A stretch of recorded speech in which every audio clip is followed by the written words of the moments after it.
Bueno, ¿qué tal? Buenas tardes. Vamos a intentar en este video, que siempre digo tiene fines académicos y ni más ni menos para ayudar a otros estudiantes de psicología a pasar por las mismas situaciones que algunos de nosotros como estudiantes pasamos. En este caso voy a presentar lo que son las 5 conferencias de Freud y voy a tratar de hacer un pequeño resumen de un punteo que se me ocurrió hacer. De todas maneras, ustedes ya saben que cada uno puede otorgarle detalles a cada una de las conferencias, de acuerdo crea que es más relevante decir o no según sus percepciones. Pero desde mi punto de vista hay algunas cuestiones que se pueden enmarcar en cada una de las conferencias. Vamos por la conferencia 1. Bueno, lo que vamos a intentar es empezar a explicar lo que pasa en la conferencia 1 como un punteo. Recordemos que acá vamos a hacer todo el desarrollo de lo que es la teoría psicoanalítica en sí, desde los comienzos con Freud, y Freud va a hablar de que en realidad hay como ciertas implicancias, o se podría decir que Breuer es el que inicia todo el tratamiento psicoanalítico porque es quien da el primer paso, fuera de lo que era la medicina ortodoxa de ese momento, en indagar a aquellas pacientes que venían con cierta sintomatología histérica, es decir, un cuadro muy florido, donde había parálisis de una mano, donde había tos, sequedad y demás, y se la abordaba de otra manera, mucho más afectuosa y más empática que como por ahí los médicos de esa época que las trataban de locas, digamos, de estar mintiendo porque era como que no había ninguna relación específica a un órgano que estuviera dañado, sino que más bien hablaban de síntomas que aparecían, ya digo, vuelta otra vez a un cuadro muy florido que podía tener distintas afecciones en distintas partes del cuerpo o en el habla o eh, convulsiones y demás. Breuer y Freud se interesan por estos casos. De hecho, Freud no trabaja con el primer caso que es de Ana O, después hace como una especie de relato, un raconto sobre lo que él cree que fue el tratamiento de Breuer con su primer paciente. Ana O es la primera, digamos, la que instala la famosa frase de chimney sweeping, que sería como la limpieza de la chimenea, o cuando ella empieza a tener estos encuentros con Breuer mediante la hipnosis, donde hablaba y decía palabras inconexas y alucinaba y trataba de explicar aquello que la había traumado, y instala Ana O esta idea de la limpieza de desollinar la cabeza, ¿no? Como a través de la palabra.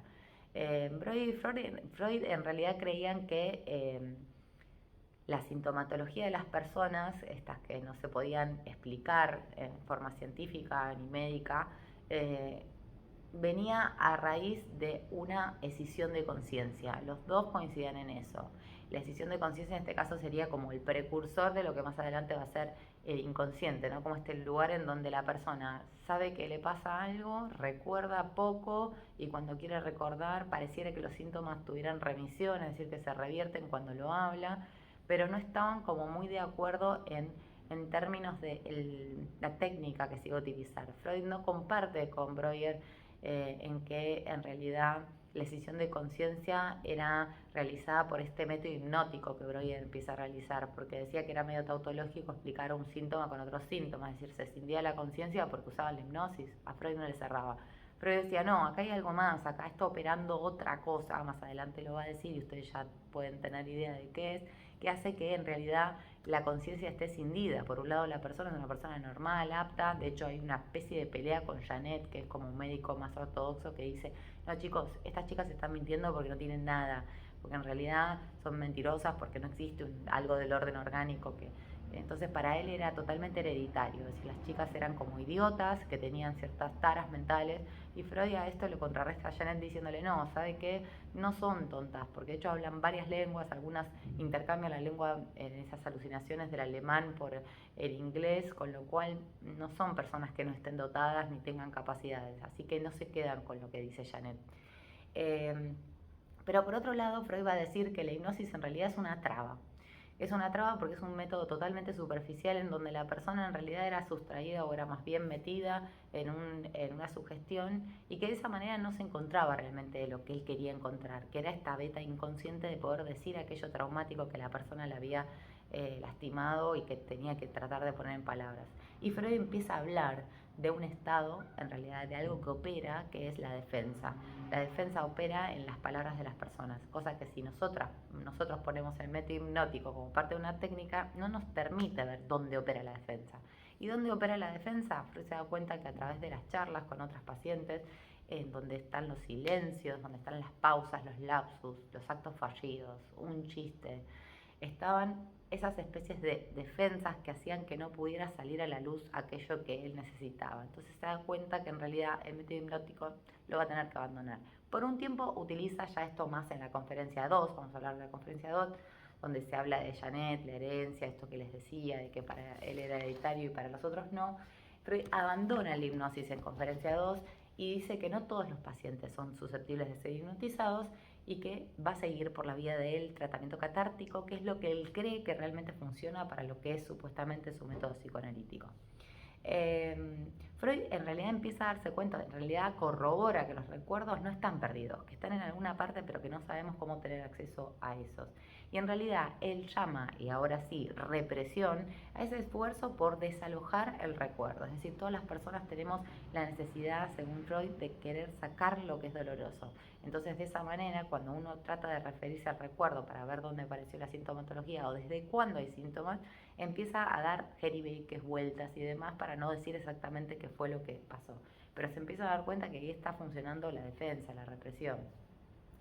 Entonces, ¿qué pasa? Lo que va a decir Freud es que en realidad la conciencia se cinde con esta especie de inconsciente consciente cuando una representación no puede, es decir, se separa del monto de afecto. Vamos de vuelta. Freud más adelante va a explicar lo que es el mal llamado esquema del peine, que es el precursor de lo que sería el aparato psíquico. ¿Se acuerdan del inconsciente, preconsciente y consciente? Lo que va a decir Freud es que en realidad en ese esquema primero hay un polo con un lado que es el polo perceptivo y un polo del otro lado que es el polo motor. Hasta acá nada nuevo porque esto es casi como de antaño que sabemos que entra un estímulo por el polo perceptivo y uno tiene una acción en el polo motor. Pero Freud decía que en el medio, en esta caja negra, existía algo que es lo que va a ser toda su primera teorización sobre que existe un inconsciente, un preconsciente y por otro lado, del lado motor, el consciente. Entonces lo que va a decir es que nosotros desde que somos pequeños, y esto hay que prestar mucha atención, todos, y por eso busca las leyes fundamentales en algo que nos haya ocurrido a todos, pero todos los seres humanos hemos tenido nuestra primera percepción de satisfacción. ¿Cuándo tuvimos nuestra primera percepción de satisfacción? En el polo motor. Cuando la primera vez que tuvimos hambre lloramos para pedir comida. ¿Qué pasa? En esa primera instancia, el otro de los primeros cuidados pudo satisfacer nuestra primera sensación de necesidad de hambre. Entonces se generó una huella anémica, que a esa le vamos a llamar MN, que es la huella anémica 1, ¿sí? Esa huella anémica va a quedar instalada, se inscribe en el inconsciente, ¿sí? En este reflejo que yo le decía, el arco reflejo, donde empiezan a aparecer las líneas del peine. Pero ¿qué pasa?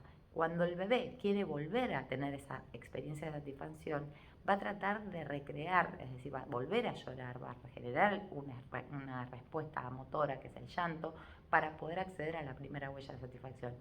Va a lograr que el otro de los primeros cuidados le dé la leche, pero sin embargo no va a poder cubrir aquella primera instancia en donde fue satisfecha su primera sensación de satisfacción y por lo tanto siempre va a quedar una herida. Freud dice que a partir de ahí todos estamos de alguna manera con esa pérdida inherente al ser humano por haber cumplido por primera vez esa primera experiencia de satisfacción y no haber podido llegar a lograrla nunca más, porque es eso, vamos a lograr tener el afecto, el pechito, el contacto, la sensación de la segunda percepción, otra huella anémica que se puede generar como MN2, que sería la huella anémica 2, pero nunca vamos a poder tener aquella primera.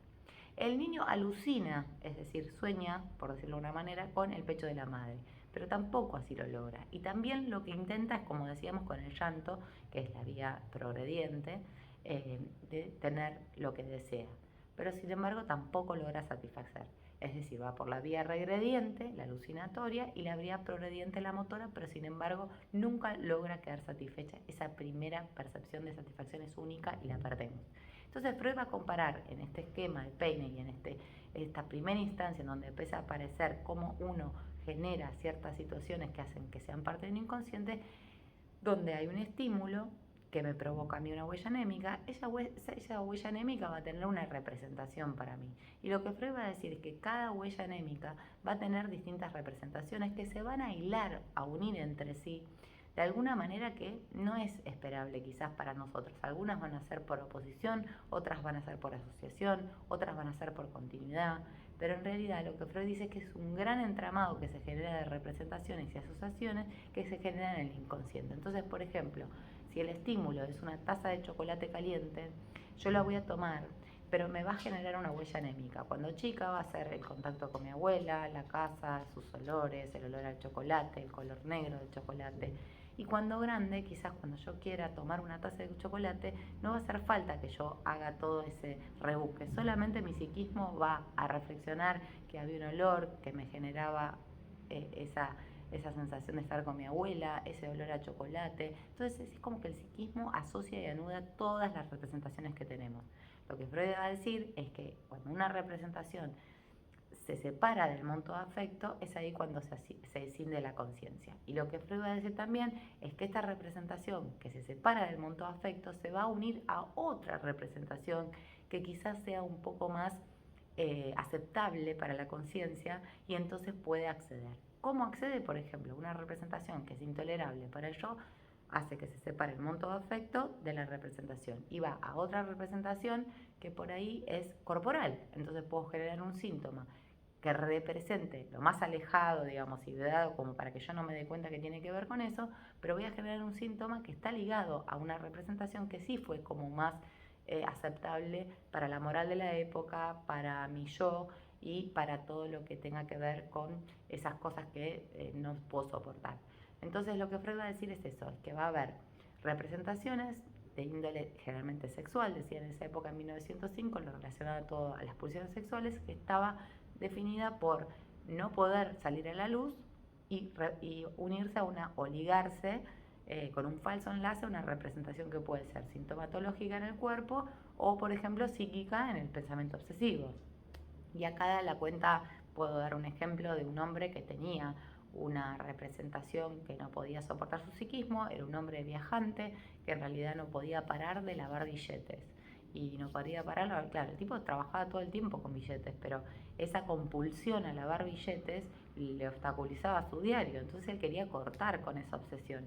Y resulta que en forma, digamos, de relatos, sus asociaciones libres, termina contando que en realidad él viajaba con una sobrina a la cual de vez en cuando la manoseaba. Entonces esa sensación de asco que le provocaba lo que él estaba haciendo la tenía que representar con una representación, es decir, haciendo un falso enlace con un síntoma de obsesivo compulsivo, lavando los billetes sin parar, para poder sacarse de encima aquella representación.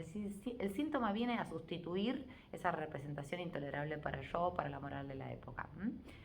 Y en el caso de las neurosis histéricas, por ejemplo en el caso de Elizabeth Bonner, que es muy conocido, es una mujer que en realidad deseaba mucho a su cuñado, ella no sabía de estos deseos, también se está muriendo al mismo tiempo su padre, mientras ella tiene estos deseos con el esposo de su hermana, y su hermana estaba enferma. Entonces se queda al cuidado de su padre, toda la pierna que lindaba la cama del padre le empieza a quedar como con una especie de parálisis, no se puede mover, y resulta que empieza la terapia con Freud, hasta que de repente cuando en sucesivas oportunidades y en charlas sale a la luz que la hermana estaba muy enferma y la hermana muere, ella recuerda que tuvo un pensamiento aberrante al lado del lecho de la cama de la hermana, posterior a la muerte de su padre también, porque ahí hay algo medio entre edípico y el traslado del amor hacia el cuñado, ese deseo que tenía que... Ella amaba a su hermana, pero deseaba mucho estar con el cuñado. Y cuando la hermana se muere finalmente, tiene el pensamiento de, bueno, ahora estoy libre, ahora puedo estar con mi cuñado finalmente. Y ese pensamiento aberrante le hacía inmovilizar la pierna que lindaba a su padre, que de forma edípica, también ella tenía como una relación como muy fuerte con su padre y no lo quería dejar ir hasta que murió y ella empeoró sus síntomas, y la pierna le impedía mover. Entonces, de alguna manera, en ese caso hay representaciones, es decir, falsos enlaces con sintomatología en conversión histérica. Y en otros casos hay sintomatología que viene a sustituir esa representación insoportable, que hace un falso enlace y se genera una formación de un pensamiento obsesivo compulsivo, como en el caso de este hombre viajante que les decía. Bueno, este paréntesis fue larguísimo, pero en la conferencia 2 lo que va a hablar es del olvido, de los recuerdos, de la represión, y de cómo aparece para defender al sujeto en la vida anímica, ¿no? Todas estas situaciones. Recuerden que lo que el ser humano no quiere es sufrir, entonces siempre esa escisión de conciencia, donde en el inconsciente quedan todos los deseos reprimidos, lo que están haciendo nada más y nada menos pareciera es defendernos, pero en realidad la defensa, que son los síntomas, vienen solamente a sustituir aquello que me va a seguir molestando, porque según él va a venir y va a volver y va a volver. Y acá da un ejemplo también espectacular, donde dice que si yo estoy dando una conferencia en un lugar y hay un señor que empieza a los gritos y dice, esto que dice esa mujer es falso, vienen 5 tipos, yo les pido que esos 5 hombres saquen a este hombre que me está gritando para no generar disturbios y lo sacan afuera. Esa sería la represión. 5 monos sacan a un señor que me está molestando a los gritos en la conferencia que estoy dando. Cierran la puerta, pero el tipo sigue golpeando. No, déjeme entrar, déjeme entrar. Esa sería como la representación insoportable, ¿no? Como la especie de analogía que hace.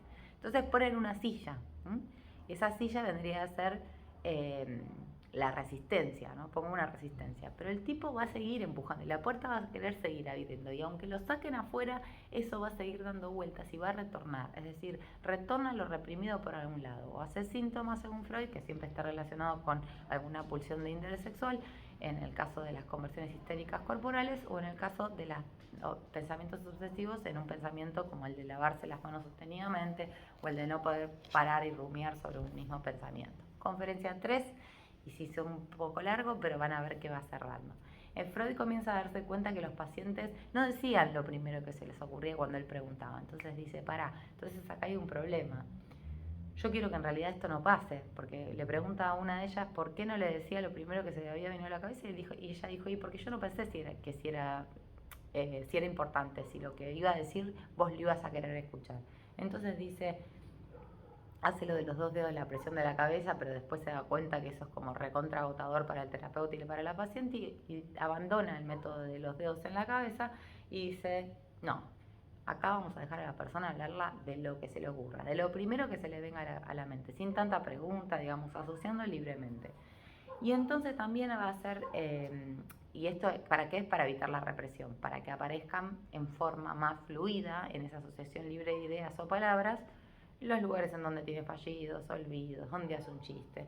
Y va a explicar también el chiste de estas 2 personas que tenían mucho dinero y que un señor trabajaba para estas 2 personas y le piden a esta persona que sea crítica de esa obra de arte. Y como el tipo sabía que el que estaba haciendo, al que le pedían la crítica, que trabajaba para ellos, tampoco podía irse de mambo con la crítica. Entonces mira el cuadro, ve a los 2 y dice, ¿y dónde está el Salvador? ¿Vieron la imagen de la crucifixión de Cristo donde hay 2 ladrones y Cristo? Bueno, él quiso decir de alguna manera, es decir, tuvo una representación que en ese momento le resultó insoportable, porque digo, si yo le digo a estos que son 2 ladrones, está todo mal. Entonces voy por el chiste, cambio esa representación, hago un falso enlace con un cuadro donde puedo decir que acá estaba Jesucristo y que ellos infieran en forma chistosa que acá estoy diciendo eso. Pero no me juego completamente porque yo dependo de esta gente, a mí me pagan, entonces tengo que hacer un chiste para poder salir de eso. Y es como que en el chiste queda también expuesta esta situación de la representación insoportable que trató de sustituir por un chiste o lo que sea, un olvido, un fallido, diría Freud. Ese esfuerzo de desalojo, en ese esfuerzo de desalojo que hace la persona, aparece algo sustituible que parece más aceptable. Vieron que no es lo mismo que yo le diga algo a mi padre de forma explícita o a una persona que quiero que haciendo un chiste. Y después puedo decir, fue un chiste, pero en realidad en los chistes, según Freud, están metidas esas reales representaciones que yo tengo, esos deseos inconscientes de decirle al otro, che, mira, la verdad que sos un tonto. Entonces no lo digo de esa manera, lo pongo de tal manera que la gente le cause gracia, incluso al mismo damnificado. El método psicoanalítico entonces tiene 3 puntos importantes. Repasemos. Asociación libre, que es esta ley fundamental de psicoanálisis, la interpretación de los sueños, por la que vamos a ir más adelante, que ese es el material intolerable también al mismo tiempo que lo que decíamos recién de la representación, nada más que es la vía regia para hacerlo, porque bueno, el polo motor está apagado, entonces ya no está el preconsciente ahí metiendo censura ni tratando de ver qué se puede pasar a la conciencia y qué no. Estamos totalmente metidos en la alucinación. Vamos por la vía regrediente. Allá y entonces, ¿se acuerdan que les expliqué lo de la primera huella de experiencia de satisfacción? Acá hacemos lo mismo. Vamos por la vía regrediente y soñamos en imágenes por eso mismo. Más adelante lo vamos a explicar. Porque hacemos lo mismo que hacía el bebé en su primera instancia, soñar con el pecho de la madre. Y tratamos de cumplimentar nuestros deseos y como el polo motor está apagado, es mucho más fácil ir por la vía alucinatoria, en imágenes y con cosas que son totalmente discordantes y absurdas, porque no tenemos la barrera de censura que de otra manera. De todas maneras va a operar cuando nos despertemos el preconsciente haciendo censura y ordenando el sueño y poniendo, pero me acuerdo solo de estas partes, porque todo lo demás es represión. Y los actos fallidos, los olvidos, que muestran en general el material inconsciente que sale a la luz. Ahora vamos a hablar un poquito de lo que pasa con los sueños en esta conferencia. En realidad, sí, en la conferencia 3 habla prácticamente de los sueños. Y va a hablar de los sueños de los niños y de los sueños adultos. El sueño de los niños es más directo. Los chicos no tienen todavía en edades tempranas los diques del asco, la vergüenza y la moral, sino que de repente sueñan el día anterior que quieren besar a la mamá y al otro día se les pierde y dicen, soñé que vos y yo éramos novios. No tienen problema, va directo, es como del deseo del día anterior más el resto diurno cumplido totalmente. En cambio, en el sueño del adulto, como ya están los diques morales y ya tiene una experiencia donde están estas cosas bien enmarcadas, hay un contenido manifiesto del sueño, que es el relato, que es cuando uno sabe lo que soñé y empiezo a ordenarlo y a armar más o menos una estructura, y el contenido latente, que son los pensamientos oníricos. Ahí también la resistencia lo que hace es prohibir que salgan los deseos conscientes. Entonces, el sueño, cuando se organiza en este relato, ya no se está dando la cuenta de que está operando la represión. Primero pasó tal cosa, después pasó tal otra. Bueno, y como contrapartida lo que decimos es que el sueño tiene elementos, que son 4. Figurabilidad en imágenes, que de algo de esto ya estuvimos hablando, condensación, desplazamiento y miramiento por la comprensibilidad. Cuando hablamos de figurabilidad en imágenes, recuerden que hablábamos de la vía regrediente alucinatoria, es casi como estar locos. Uno sueña cosas totalmente dispersas, alucinantes, porque está cerrado el polo motor, no hay censura y entonces puedo soñar todo lo que se me cante la gana. Lo que pasa es que aún así funcionan ciertas barreras, que son estas que les decía, de la resistencia, y muchas veces acomodamos nuestro discurso en el inconsciente cuando lo contamos. Condensación es cuando en una imagen caben distintas líneas de pensamiento. Puede ser que aparezca una sola imagen, pero que tenga una hilación de pensamiento entera en esa misma imagen. O puede ser que muchos pensamientos se anuden a un solo elemento.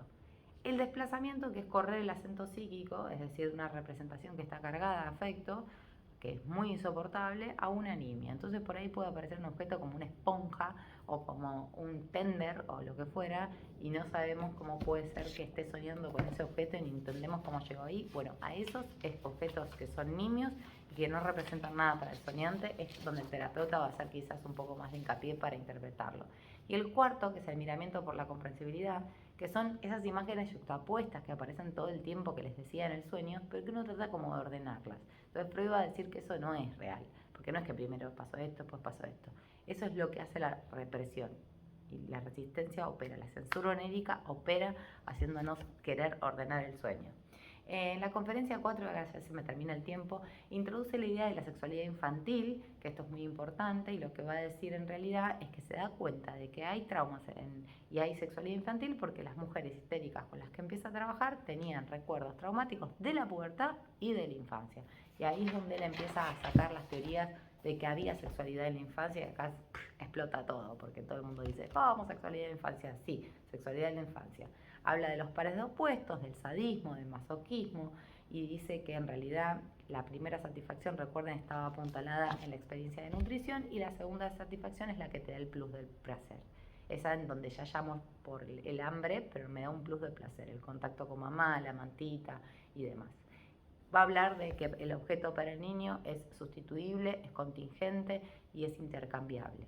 Por eso es autoerótico. El niño es perverso y polimorfo. Perverso porque cualquier zona erógena le provoca placer, disgregada, ¿sí? El pechito, la pancita, el pitito, no está el yo unificado. Es autoerótico por partes separadas, pulsiones parciales. Y después en la conferencia 5, que va a hablar de los complejos y las mociones de deseos reprimidas.